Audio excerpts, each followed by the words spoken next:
Ya he contado en más de una ocasión que una de las estrategias que más he ayudado a implementar en las empresas que me contratan para afrontar la transformación digital de la compañía pasa por migrar parte de su operativa informática a la nube.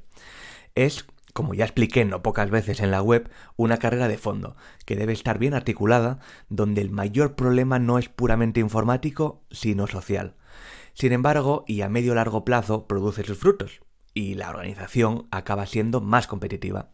Esto ocurría hasta ahora, porque recientemente estamos empezando a ver cómo algunas organizaciones hacen el paso contrario, migrar operativa de la nube a sus propios servidores.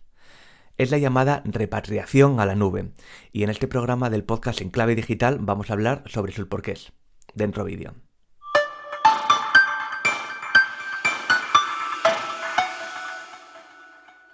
Como te decía, llevamos ya más de una década en la que el paso lógico era migrar servicios y operativas de un servidor dedicado, y generalmente físico en las propias oficinas de la empresa, a un entorno cloud.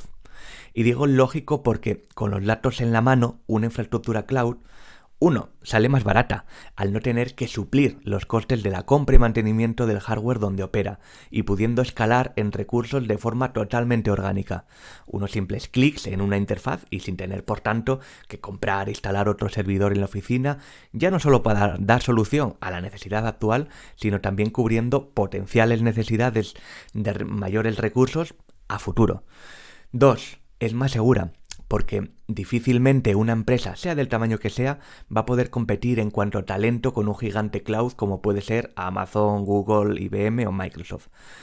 3. Es más robusta, ya que, de nuevo, la infraestructura cloud, con la georredundancia, básicamente, la capacidad de tener distribuidas copias de los mismos archivos en diferentes partes del mundo y los tiempos de desconexión que se manejan actualmente, en la mayoría de nubes aseguran por contrato un mínimo de 99,99% de tiempo disponible, difícilmente se compite en igualdad de oportunidades contra un servidor local, que puede quemarse, estropearse y con los potenciales problemas de suministro eléctrico o de conectividad del proveedor de la red.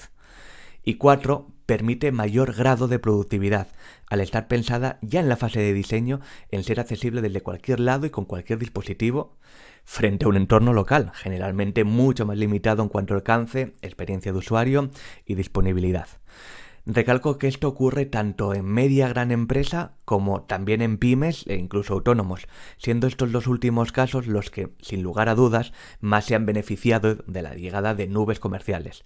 A fin de cuentas, y por su propia idiosincrasia, una pequeña empresa o proyecto no tiene ni la logística, ni el conocimiento, ni los recursos para montarse un servidor propio, gestionarlo ellos mismos y además mantenerlo actualizado y funcionando 24/7. Sin embargo, pagar una suscripción de, pongamos, 100 euros al año por contar con toda la suite de herramientas de productividad de Google o de Microsoft, pues mira, tiene mucho más sentido.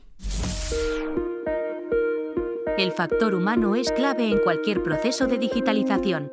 A los consultores tecnológicos nos pirra la tecnología, pero no hay que olvidar, y a pesar de que pueda sonar como una obviedad, que una empresa no deja de ser un grupo de personas haciendo cosas para otro grupo de personas, los clientes. Da igual si eres B2B o B2C. Somos personas haciendo cosas para otras personas.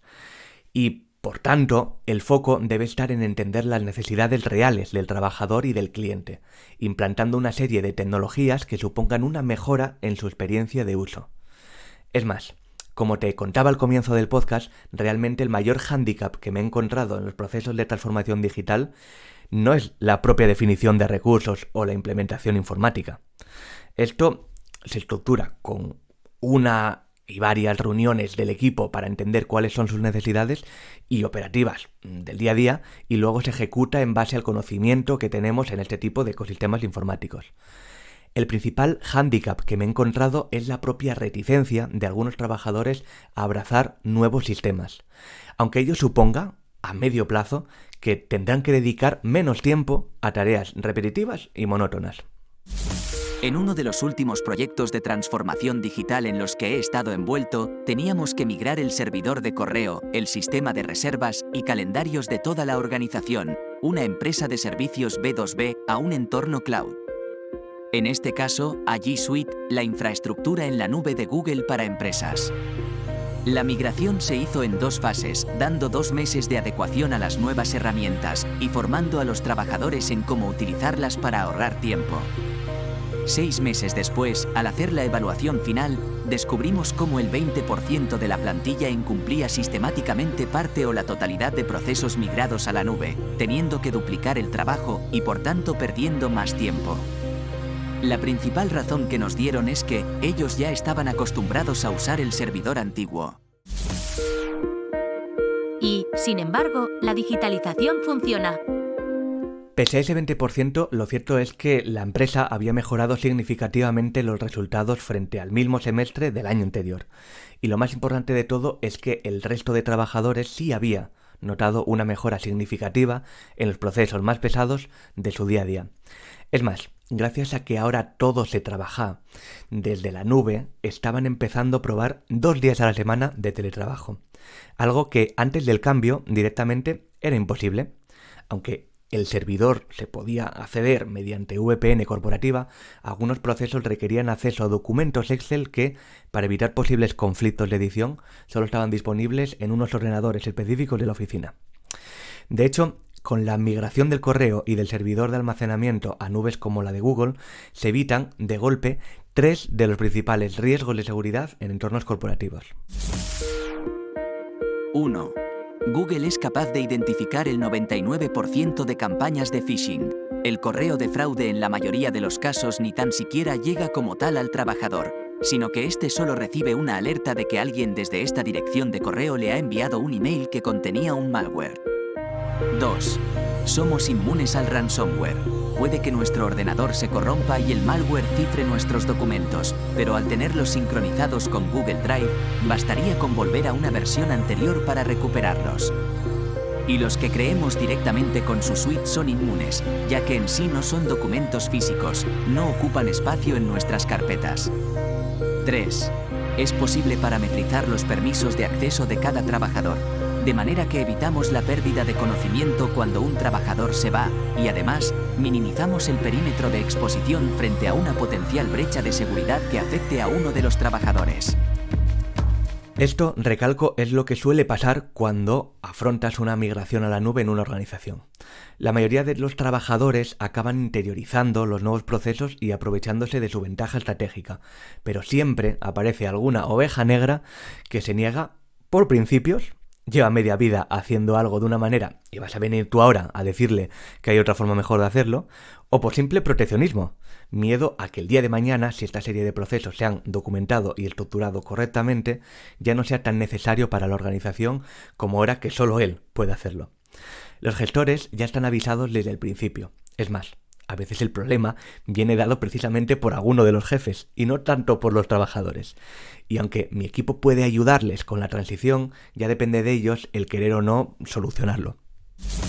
La llegada de la repatriación a la nube.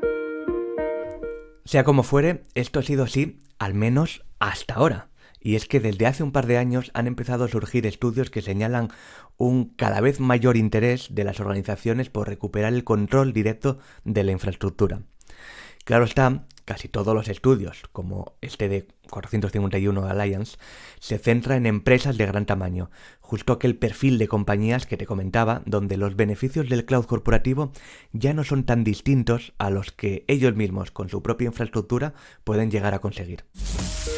451 Research encontró que, en los últimos 12 meses, el 54% de los encuestados dijeron que sus organizaciones habían trasladado cargas de trabajo o datos fuera de la nube pública. Entre los motivos señalan los problemas asociados a la regulación debida a la localización de los datos, potenciales costes imprevistos e incluso problemas asociados a no tener el control directo de la tecnología usada. Sobre lo primero, poco más que añadir.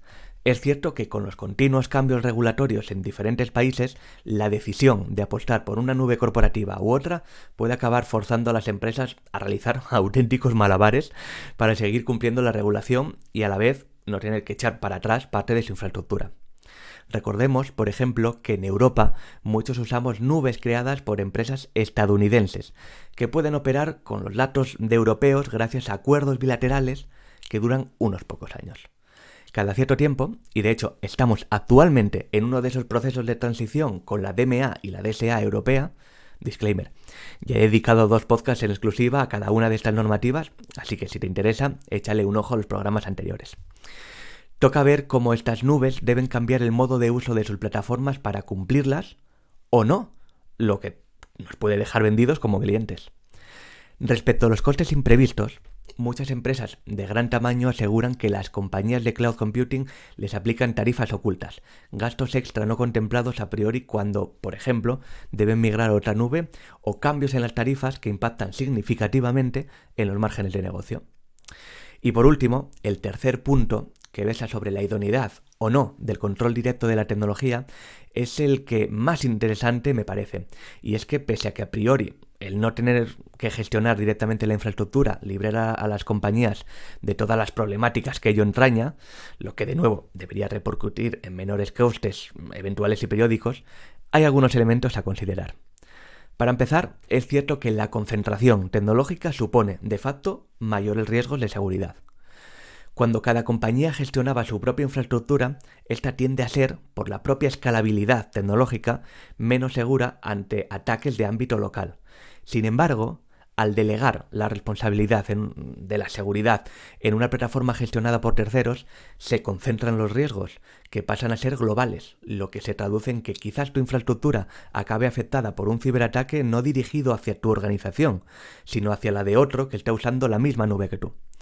Y por otro lado, esto supone aceptar que el control de los cambios tecnológicos no depende de nosotros, sino de la compañía gestora de la nube. Algo que, sobre todo en entornos complejos de mediana a gran empresa, puede suponer un coste extra de adecuación de sistemas propios a tecnologías o versiones de esas tecnologías más modernas. No porque sean mejores per se, sino porque estamos forzados a aceptarlas ya que la nube que hemos elegido ha decidido migrar hacia ello. La IA y los sistemas de procesamiento en local. No quería terminar sin hablar de un tema que bebe directamente a mi forma de entender sobre esta tendencia tecnológica. Y ese no es otro que el edge computing, o lo que es lo mismo, la tendencia a ofrecer sistemas de procesamiento de datos en local, cada vez más cerca del usuario final o de la fuente de los datos, para reducir latencias o asegurar la privacidad de los datos. A una multinacional tecnológica quizás no le haga mucha gracia saber que sus sistemas de inteligencia artificial están usando una infraestructura de una compañía que potencialmente puede ser competencia suya. O peor aún, que gracias a esos datos está consiguiendo que esa potencial competencia desarrolle unos sistemas de inteligencia artificial cada vez más potentes. Pese a que por contrato se asegure por activa y por pasiva que no van a explotar comercialmente o con fines de I+D+I los datos vertidos por sus clientes de pago. Bajo este prisma, la idea de pasar a usar infraestructuras mixtas donde se mantiene parte de la operativa simple en entornos cloud y se vuelve a infraestructura propia para la gestión del procesamiento algorítmico cobra cada vez mayor interés. Quizás, por tanto, el futuro de la nube sea justo ese, el de servir con una serie de garantías a las organizaciones que así lo deseen, pero manteniendo un nivel mínimo de control en local para aquellos procesos o tecnologías que son core del negocio. La eterna dupla vaya entre apostar por un servicio de tercero o montárselo a lo Juan Palomo, desarrollo medida, solo que aplicado a la infraestructura tecnológica.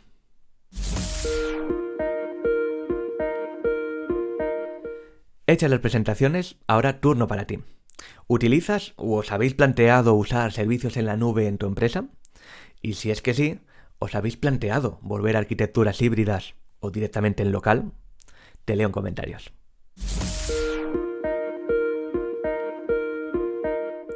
Enclave Digital es el videopodcast de Pablo F. Iglesias, consultor de presencia digital y reputación online. Si este contenido te sirve para estar bien informado sobre la actualidad en materia de negocios digitales, reputación y tecnología, te agradecería que le dieras a suscribirte en mi canal de YouTube o en la plataforma de podcasting desde donde me escuchas, le des a me gusta, me dejes un comentario o reseña y lo compartas con aquellos a los que le puede interesar. Seguimos.